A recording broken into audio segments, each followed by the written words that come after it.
नमस्कार व्यूअर्स, मैं हूं अमीश देवगन। रात के 9 बजने को हैं और आप देख रहे हैं सर्वश्रेष्ठ प्राइम टाइम डिबेट शो टक्कर। यूपी विधानसभा चुनाव से ठीक पहले समाजवादी पार्टी से जुड़े नेताओं पर इनकम टैक्स की छापेमारी से सियासी तूफान खड़ा हो गया है। आयकर विभाग के मुताबिक अब तक 68 करोड़ रुपए की अवैध आय का पता चला है। तो प्रियंका वाड्रा आरोप लगा रही है कि उनके बच्चों के इंस्टाग्राम के अकाउंट हैक किए जा रहे हैं। तो दूसरी ओर ओवैसी कह रहे हैं कि चाहे मुजफ्फरनगर का दंगा हो या फिर बिजनौर का फसाद, अखिलेश यादव उद्घाटन करते हैं, नरेंद्र मोदी और योगी उसे पूरा करते हैं। इस बीच उत्तराखंड के पूर्व मुख्यमंत्री हरीश रावत कह रहे हैं कि चुनाव रूपी समुद्र को तैरना है और संगठन मुंह फेर कर खड़ा हो गया है।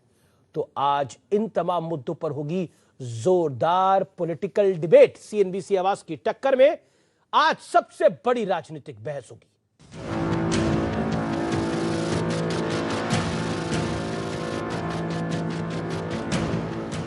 18 दिसंबर को समाजवादी पार्टी से जुड़े नेताओं के घर और ठिकानों पर इनकम टैक्स विभाग की छापेमारी हुई तो सियासी तूफान मच गया। लेकिन अब खुद इनकम टैक्स विभाग के ये दस्तावेज बता रहे हैं कि छापेमारी में 86 करोड़ की अघोषित आय के सबूत मिले। 68 करोड़ की अघोषित आय को कबूल किया गया। 150 करोड़ की रकम के इस्तेमाल के कागज भी नहीं मिले। इस बीच ओवैसी ने बीजेपी और सपा पर बड़ा आरोप लगा दिया है। वो कह रहे हैं कि चाहे वो मुजफ्फरनगर का दंगा या बिजनौर का फसाद, अखिलेश यादव उद्घाटन करते हैं और फिर मोदी और योगी उसे मुकम्मल करते हैं। कि तुम जो काम शुरू करते मोदी और योगी उसको मुकम्मल करते हैं।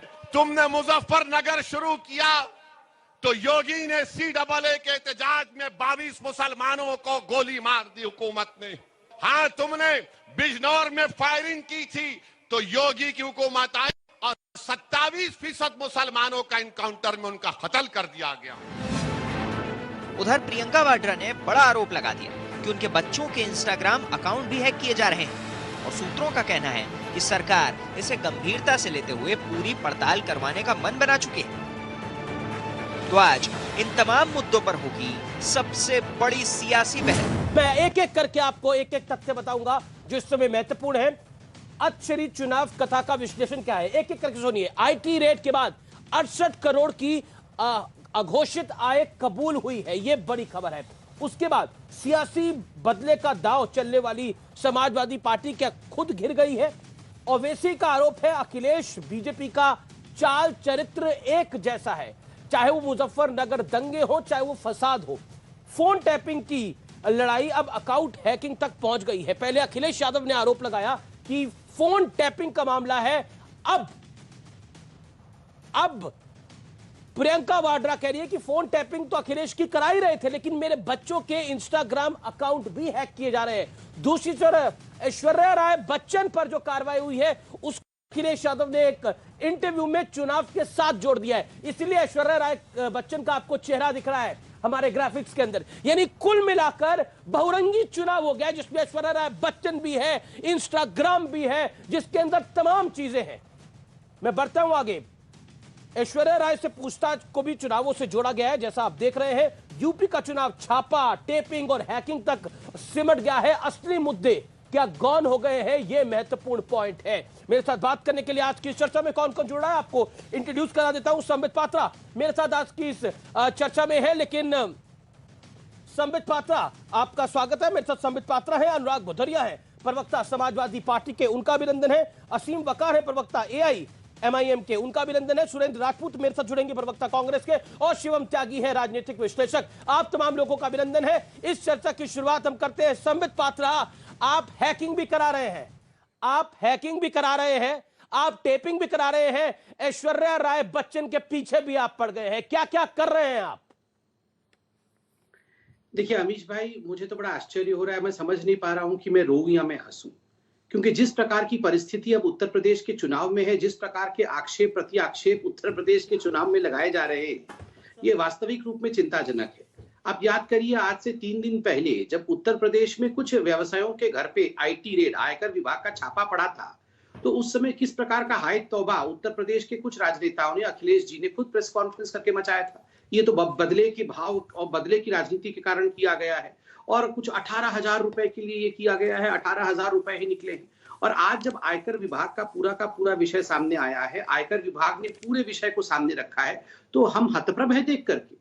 86 करोड़ रुपए किसी का अनडिस्क्लोज्ड है, 68 करोड़ रुपए किसी का अनडिस्क्लोज्ड है, 480 करोड़ रुपए के बोगस एकोमोडेशंस हैं, शेल कंपनीज इसमें इन्वॉल्व है, फेमा के जो वायलेशंस है वो इसमें इन्वॉल्व है। तो आज दूध का दूध पानी का पानी हो रहा है। संबे सोर्सेस के हवाले से खबर है, जल्द बड़ा ऐलान कर सकते हैं हरीश रावत, पार्टी को छोड़ सकते हैं, राजनीति से संन्यास तक ले सकते हैं हरीश रावत। कांग्रेस पार्टी के कद्दावर नेता, पंजाब के संकट मोचक आज खुद संकट में है, हरदा संकट में है। यह समय की बड़ी खबर है। अनुराग भदौरिया, आप कह रहे थे कुछ नहीं मिलेगा, कुछ नहीं मिलेगा, लेकिन 68 करोड़ 86 करोड़ मिल गया है इनकम टैक्स को अघोषित, और कबूलनामा भी हो गया है। बताइए। देखिए, अभी भारतीय जनता पार्टी के प्रवक्ता कह रहे थे कि मैं रोऊं या हंसूं। अरे प्रभु, अब तो आपको रोना ही हंसने का समय कहां बचा है, क्योंकि आपकी सरकार तो जाने वाली है, इसलिए आपको तो रोना है। आपका हंसने का तो कोई मतलब है नहीं कि आप हंसोगे। और बार बार आपको क्या, पूरे दिन कुछ काम किया करो, नहीं काम कर रहे हो, पूरे दिन ये सास बहू की सीरियल देखते हो, शर्म नहीं आती है? सारा दिन सीरियल देखने का काम बचा है क्या? कैसे नेता हो भाई? अगर काम कर रहे होते, आप फील्ड पे जमीन पे काम कर रहे होते, तो आज आपको सरकारी एजेंसियों का इस्तेमाल नहीं करना पड़ता। आप सरकारी आपके बीच में नहीं बोला, मैं चुप रहिए ना, इतना तो समझिए। सरकारी एजेंसियों का इस्तेमाल आपको इसलिए करना पड़ता है कि आप दिन भर सास बहू की सीरियल देखते हो। आप सास बहू की सीरियल नहीं देख रहे होते, जमीन पे काम कर रहे होते, यहाँ लोगों का भला किया होता, रोजगार दिया होता, महंगाई कम किया होता, महिलाओं पर अत्याचार नहीं हुआ होता, किसानों को नहीं रौंदा होता, सीरियल छोड़ के आप ये सब काम कर रहे होते, इनकी मदद कर रहे होते आम लोगों की, तो आपको सरकारी एजेंसियों का चुनाव के वक्त इस्तेमाल नहीं करना पड़ता। कोई पहली बार थोड़ी कर रहे हो आप। जब पश्चिम बंगाल का चुनाव हुआ तब भी सारी एजेंसी लेके पहुंच गए, लगाओ पीछे सब, रोज बड़ी बड़ी न्यूज आ रही है। उसके बाद जब महाराष्ट्र का चुनाव हुआ तब भी सरकारी एजेंसी आपने लगा दी। अब उत्तर प्रदेश का चुनाव है तब भी सरकारी एजेंसी आप लगा देते हो। अरे भैया, कब तक सरकारी एजेंसी लगाओगे? देखिए अनुराग, एक एक करके इत्मीनान से। अनुराग जी विराम ऑडियो डाउन करिए अनुराग जी। आप कह रहे हैं कि बीजेपी इनकम टैक्स को पीछे लगा रही है, हो सकता है ईडी को भी पीछे लगा दे, ये आपका आरोप है। लेकिन इनकम टैक्स डिपार्टमेंट तो कोई भी जो बात कहेगा वो तो तथ्यों के साथ कहेगा। वो कह रहे हैं 86 करोड़ रुपए की अघोषित आय की जानकारी मिली है, 68 करोड़ रुपए की अघोषित आय की बात तो कबूल कर ली गई है अब, और शेल कंपनियों के जरिए 12 करोड़ रुपए का निवेश भी किया गया है। इसके ऊपर आप क्या कहेंगे? आप कह रहे थे कि सिर्फ और सिर्फ मात्र कुछ हजार रुपए के लिए सब कुछ हुआ है, लेकिन आपके लिए कुछ हजार रुपए होंगे। 86 करोड़, 68 करोड़ और 12 करोड़, ये कितना बड़ा नंबर है? आप खुद बता दीजिए कैलकुलेट कर। ठीक है, बोल लिया आपने। अरे बोल लिया तो बोलने तो दो भाई, प्रभु मेरे बोलने तो दो। मैं तो ये कह रहा हूं कि यही काम कांग्रेस किया करती थी, कांग्रेस यही काम करती थी। अगर कांग्रेस ने जमीन पे काम किया होता तो आज कांग्रेस की हालत नहीं होती। वो भी ईडी सीबीआई के भरोसे चुनाव लड़ने लगी। उसको पता ही नहीं चला कि यहाँ जनता है, लोकतंत्र में जनता की ताकत होती है, सरकारी एजेंसी की नहीं होती है। लेकिन भारतीय जनता पार्टी ने सोचा जब कांग्रेस 10 साल कर सकती है ईडी सीबीआई का इस्तेमाल करके, तो मैं भी कर सकता हूं। मुझे भी जनता का काम करने की क्या जरूरत है? कांग्रेस का जवाब पे बात करने की क्या जरूरत है? जी। चलो लेके चलो भाई ईडी सीबीआई पर। अच्छा ये बताइए फिर, अच्छा ठीक है, ये हो गया ये। अच्छा ठीक है, आपने बोला कि ये कांग्रेस का खेल है जो बीजेपी कर रही है, कांग्रेस वाले बुरे थे, बीजेपी वाले भी बुरे हैं, ये आपने कह दिया। चलिए ठीक है, आपने। अब मुझे बताइए, ये ऐश्वर्या राय बच्चन से पूछताछ, ये एक सेकंड भाई साहब एक सेकंड, ये ऐश्वर्या राय बच्चन से पूछताछ किस चुनाव की बेला की बात हो गई? ऐश्वर्या राय बच्चन को भी आपने चुनाव के साथ जोड़ दिया। पुनामा के कागज कब आए, उस पर कब पूछताछ हुई? आपने उसको भी, ऐश्वर्या राय को भी आपने चुनावों के साथ जोड़ दिया। ऐश्वर्या राय तो सपा में नहीं है ना। अरे तो क्या, अरे सुन तो लीजिए ना अमीश देवगन जी, मैं पूछना